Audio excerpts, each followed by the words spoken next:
Let's say you have no races. Let's say you have no classes, no nothing. There's no purpose in your life. You know, people need to have purpose to get up. They need purpose to perform. You need to get to a point in your life where there's nothing on the docket. I have a 17-year-old son. A year ago, he was suicidal and in a really bad place. You saved his life. So by listening to your books, this is a picture of him a year ago. I appreciate that. This is a picture of him now. God, dog. This kid was big, now he's all ripped the fuck up. That's badass. That's because of you. If you're not constantly performing without purpose, you're not gonna be ready when the time comes. It's this magical thing, purpose, that we're all looking for. But what's funny about it all is that we need these things to perform. But we don't take a second to realize the purpose is always there. The purpose never leaves us, because the very purpose is you. You are always the purpose. There may be another purpose, like being a SEAL or going to college or whatever, but the main purpose in life is you. If you wake up in the morning and you don't want to do something, you don't care enough about yourself, because you have to want it. You have to want to be better. And it starts off with, you have to have pride in yourself. You have to have pride in yourself. You're gonna do it. You're gonna do it. You're gonna do it. You did it. Yeah. Who's the king of fucking Lord? You know why people connect with my book so well? For some reason, God put me in almost every fucked up situation on the planet Earth. I believe the only way you can, everybody's looking for mental toughness. Yeah. Every athlete, everybody in the world is looking for mental toughness. The only way you gain mental toughness is to do things you're not happy doing. If you continue doing things that you're satisfied and that make you happy, you're not getting stronger. You're staying where you're at. Either you're getting better or you're getting worse. You're not staying the same. Now, continually to look in the mirror, look at the reflection. It's called the accountability mirror. What have I done today to improve David Goggins? Self-discipline is everything. If you don't have it, I don't look at you right, because I know you're capable of more. It's not discipline so much for me. It's all on you. It's all on you. The self part is what's big. Where you're gonna fail and you're gonna be in your head, you're gonna be saying, I'm not good enough. And it's how you get through that. It's how you get through that on a daily basis, when that thing is saying, man, I'm 43, I've done so much. You start to become civilized. The refrigerator gets full. You start making money, and you start, I'm not getting cold anymore, I'm retired. You start to believe this shit, and it becomes in your fucking mind. Like, there's people who are retiring, you know, at 40-something years old or 30-something years old. At 43, I'm still putting in 100-mile weeks, still doing thousands of pull-ups, thousands of push-ups, because I'm not allowing myself to become civilized. The worst thing that can happen to a man is become civilized. You lose that fucking fight. You lose that, why the fuck am I doing this shit? I'm good. You ain't good, man. You ain't never fucking arrived. And that's just my mentality. You may have more, but you never fucking arrived. You want to be uncommon amongst uncommon people. If you're in a fight, you have to attack. The enemy has to know he is not going to give up. You must break the soul of whatever the fuck is in front of you. When I was in the military, we go on these instructor-led runs. Most of the time, we knew the start and end point. So on the way back, I started seeing people getting happy and shit because the end was near. But there were some asshole instructors that would hear the happiness and go right on past the end point. When that happened, everybody stopped talking. Heads would stop dropping. And I started taking fucking souls. At that time, I knew what happened in their minds. They were living off the hope factor. They hoped the instructors would stop running. They hoped the water was never cold. They hoped the weather was fucking good.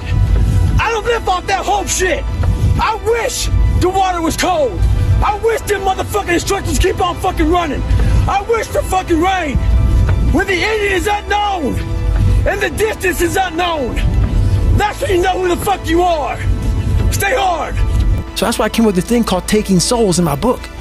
I started to devise ways to break a soul of a human being, of an object, of whatever's in front of me. If you keep on attacking something, nothing wants to stand in front of anything that is relentless.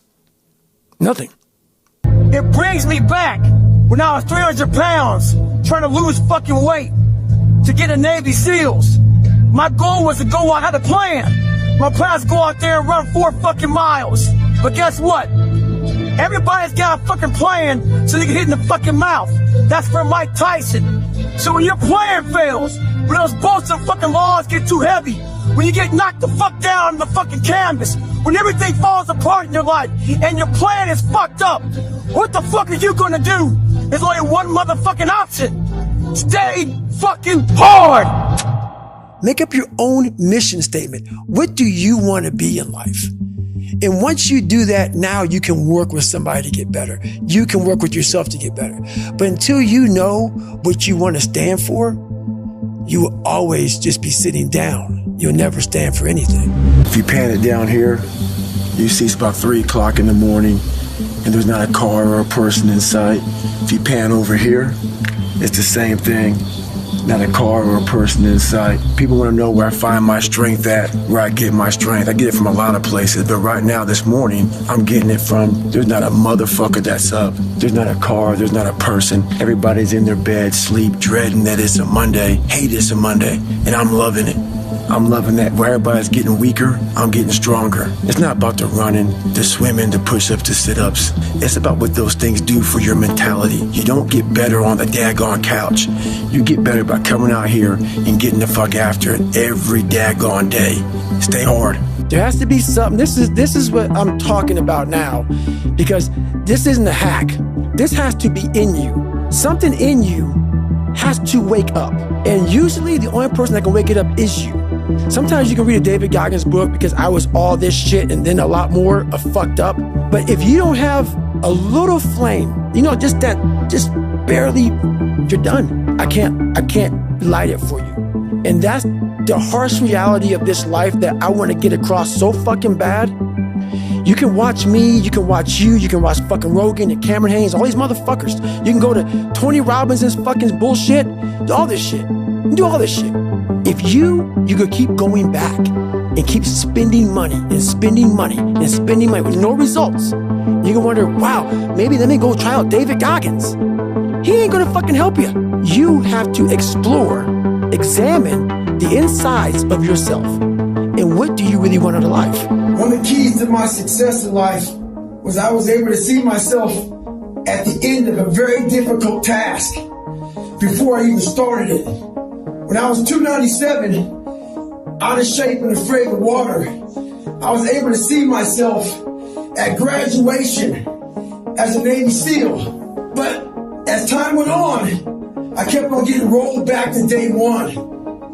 And every day got longer and longer. So what I had to do was I had to take this big chunk and make it small. So I became the master of the one day that I was living. We have to do that now. We don't know when the end is coming to this. So we got to master that one day. It may keep on getting pushed back day after day. If you master that day and want to be harder and stronger, you'll figure it out. Stay hard. You have to envision something that is more powerful than you. Something has to get you out of bed, and you have to create it. It has to be false, because you're not it. You're a fat piece of shit, and that's the reality of it. So you have to create a false reality to live in that, just to get to work on yourself. That's the reality. Life will not always be 70 and sunny. Life is the ultimate competitor. It's relentless. It will continue to attack you when you least expect it. We must learn to adapt and overcome to any and all obstacles that are in front of us. We have to evolve. And the way I evolved was I changed my diet. Had to start doing a lot more cross training. When the obstacle gets in front of you, don't let it stop you. Don't let it deter you. Navigate around that motherfucker. I want you to learn that the only way you grow is how to look at yourself and say, okay, like I did, table longer than this. What the fuck I have to do to get somewhere? I'm this, I'm this, I'm this, I'm this, I'm this. Well, basically, I'm not this, I'm not this, I'm not this, I can't do this, I can't do this. I'm all these insecurities. Your life finally started. When you sit in the ugly mirror and say, I'm this, I'm this, I'm this, I'm this, you finally started your life. But most of all, your biggest fears, the biggest things that put you in the fucked up place you are today are in there. That's why we all like to keep them shut, even like to lock them up, act like they never happened. That's why you never grow. You never improve. You never have real conversations like we're having right now. Never. Oh, no. Let's not go there. You got to relive it. Every fucking detail of it. You can't be like, oh yeah, my dad beat me. And it is what it is. Hey, it is what it is, motherfucker. It's killing you. It's taking over your whole fucking life. But that's the conversation. Yeah, my dad beat me. I'm fine now, though. I'm good. Okay. All right. No, you ain't. You ain't fine. Human beings want to show you the best side. And they want to hide the worst side. For me, I'm going to teach you how to be vulnerable, because that's the only way you fix yourself. So there's different leadership styles. One right now is in this weekend society. It's the instant gratification. Give a pat on the back the second they do anything. Show them that they're doing a good job. Guess what? There's a lot of things in life that don't deserve a pat on the back. A pat on the back comes when you overachieve things that you're supposed to do. In life, there's a lot of things we're supposed to do. We're supposed to be our fucking best. We're supposed to get up early. We're supposed to work out. We're supposed to be uncomfortable. We're supposed to do all these fucking things that people are now looking for a fucking pat on the back. How about this leadership style? Instead of people buying into the fucking pat on the back, buying into this shit right here, buying into the fact that, guess what? Instead of looking for a pat on the back, let me look at being a better team person. Let me look at better self. Let me look at doing a better family, all this other shit. Look at being the person that you're not looking for a pat on the back, but you're leading from the front, knowing one thing. As a human being, we're supposed to do these things. I didn't teach myself victory first. I taught myself failure. I taught myself how to fail. And people are like, that's so depressing. Is it? When you're 300 pounds and you can't read and write and you're fucked up, you know how many times you're gonna fucking fail on that process? So if you don't know how to fail, there is no victory. Motherfuckers look for inspiration. Inspiration's found in every footstep you take. Every grasp of that fucking iron bar. All that shit, all the miles in the pool. Inspiration's found in suffering. So right now, this is my greatest recovery. As I recover, I find inspiration. Stay hard. I will have normal, everyday people picking me apart. Oh, his life is miserable. Who wants to live like that? It's crazy how it's almost like he's sick, he's psychotic. Because human beings need to hear this. They need to stop hearing these hacks on this and that. There's no fucking hack, bro. There's no fucking hack. Yeah, you may this and that and saunas and all this shit yeah, it's great. There is no fucking life hack. To grow that thing, how do you grow it? Do it, and do it, and do it, and do it. That's the hack. The hack is gonna fucking suck. And that's what I realized. Life, that's why I wanted to come on here today. I didn't want to come on here and talk about no fucking passion and purpose and how to get the fuck out of bed and how to hit a fucking alarm clock and all this catchphrase bullshit. Because that wasn't how I lived. I woke up like every human being does and goes, fuck, man, I'm a fucking piece of shit today. How the hell is this gonna work out for me? And you fight that. Growing up, my dad did a good job of dehumanizing me. He didn't care much how I thought or how I felt. So when I saw the military uniform when I was growing up, I thought to myself, if I can get that uniform on, I would find honor in wearing the uniform. So not only did I want to be in the military, I wanted to be in special ops.